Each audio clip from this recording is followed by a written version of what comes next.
Hey, I wanted to go in a little bit today into the topic of groundedness and the importance of immersing ourselves in groundedness. I forget this all the time, and the reason I'm doing this video is because I have found myself really ungrounded, really kind of spinning out in mind stories and that kind of thing. It's okay, it's all cyclical, but really grounding ourselves in the truth is so important, so necessary for not missing our lives. In my understanding and my experience, I want to be there for my life. I want to be present for my daughter and for all the little moments I'm listening to the birds chirping, I'm looking at my plant. Like, I'm very here right now, and that is everything. But like I said, I have been finding myself lately very ungrounded. So sometimes, that happens, like being, I had a coach that used to tell me, being grounded and centered is kind of like a river. Sometimes you swim in the current and sometimes you're out, but sometimes being really out reminds you to come back in. So I'm appreciative of all of it. And last night I didn't go to sleep when Vivi went to sleep. A lot of times I do because I'm so tired. And I was really tired last night, but I really took the time to sit down and first read something that was really grounding for me. I'm reading Ram Dass. Anything Ram Dass I really love and I find brings me back into the truth. And the truth is what is, right? The truth is right now, and that is it. And working with emotions, working with everything that comes up in full acceptance and feeling into that, allowing it to be there, inviting it to be there for as long as it needs to be, and then just moving always from intuition, from heart. And like I said, I certainly go in and out of that remembrance. But my favorite thing ever is to really be in that. And to me, that is living. That is actually just life. And when I'm not in that, I'm sort of like halfway alive. So I wanted to go over just a few of the things that I like to do that keep me in a grounded place or get me back to a grounded place when I'm out of it. And one of those for sure is reading. I love anything by Ram Dass, anything by Byron Katie. There's so many, right? I'm sure you have your favorites also, but just having those words around. Alan Watts is one of my very favorites, and there are things that will resonate with me that won't resonate with you, and vice versa. We all have our own makeup, and different people will resonate with us. And that is why, if you have something you really want to do, never talk yourself out of it by saying, oh, someone else has already written this, said this, done this, because you're going to do it in your unique way, and it will resonate with people the way that other people won't. So just as a side note, I also have these little notes from forever ago that I have around my house. I use them as bookmarks, just little reminders and kind of dog ears in my day that I can come back to, and that remind me of coming back to the truth, which is right now. Just take a breath and be right now. That's all there is. There can be people in our lives that can be reminders. I'm so fortunate to have Kyle in my life. It's also important not to just rely on someone else to remind you of what's important and put you back in the knowing of the truth. It's great to have those people in our lives, but I don't care who it is.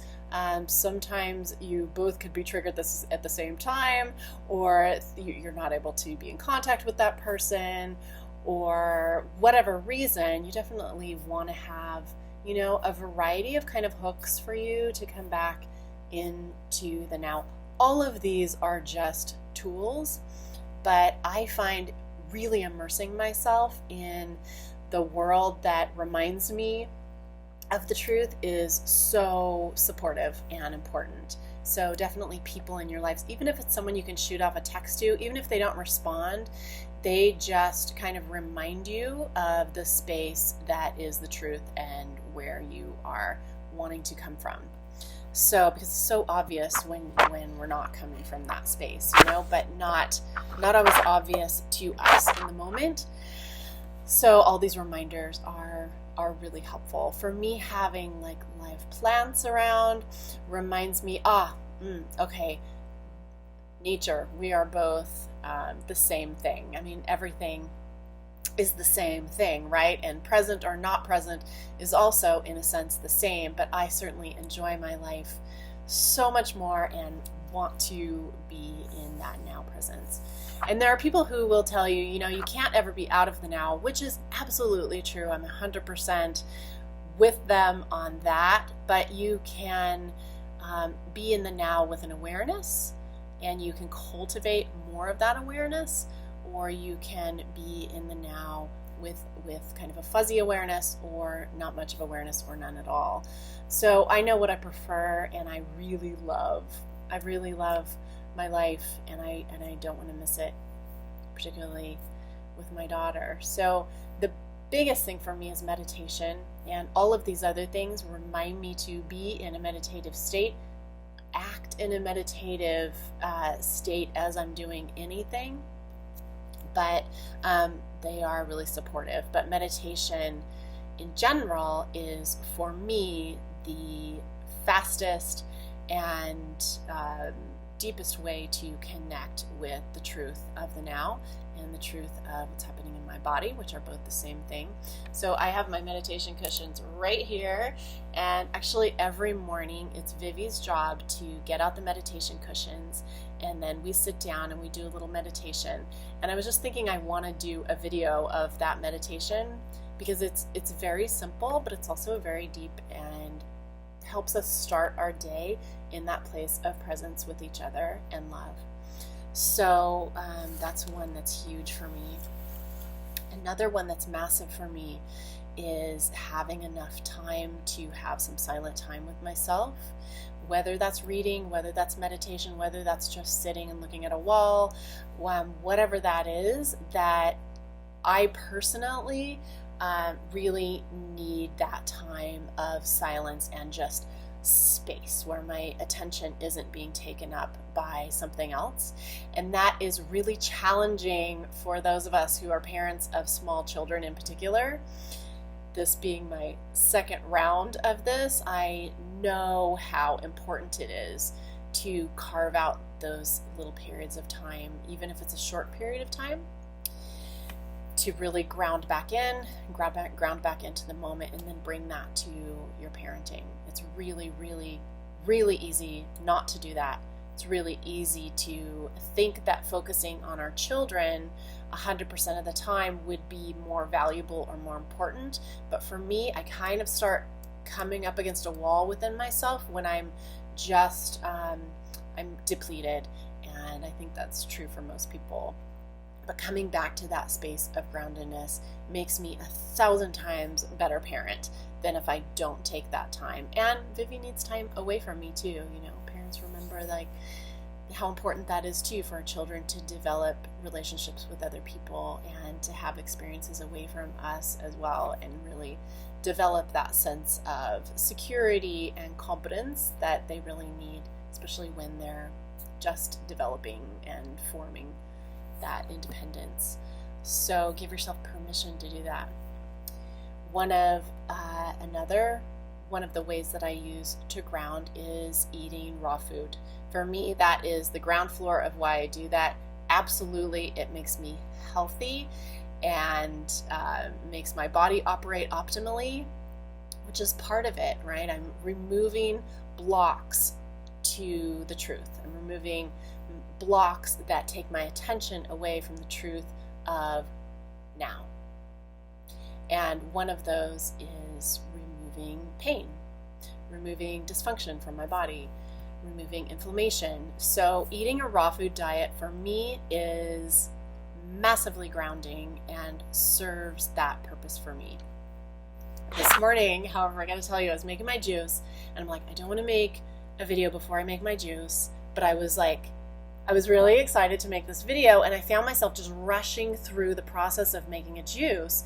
And when I noticed that, just took a breath, literally brought myself back into awareness of the moment. And then I just started noticing, like, how beautiful is this? This is bok choy that I cut for my juice this morning.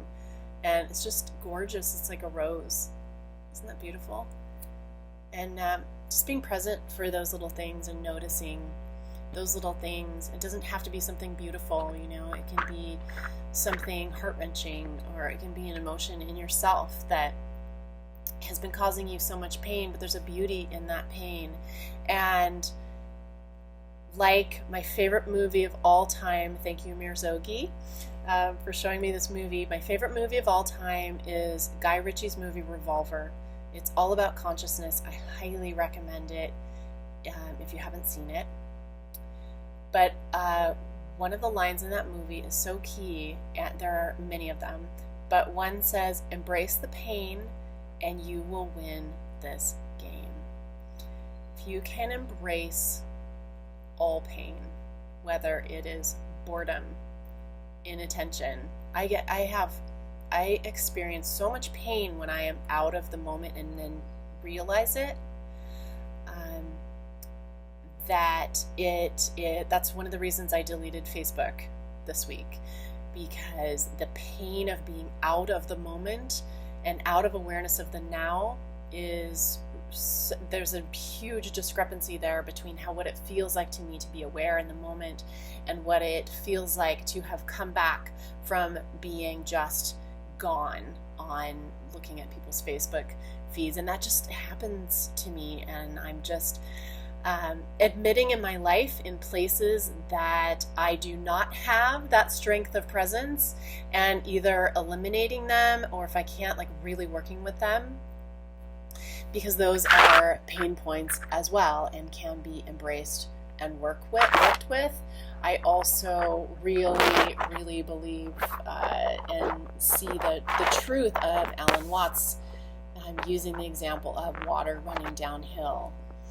And water doesn't get backed up in little spaces or try to run uphill like we do with our minds. It just takes the path of least resistance. So there is a lot there too with taking the path of least resistance and not resisting the things that are just maybe not naturally easy for us to do, and finding the ones that are, and finding that flow in the moment.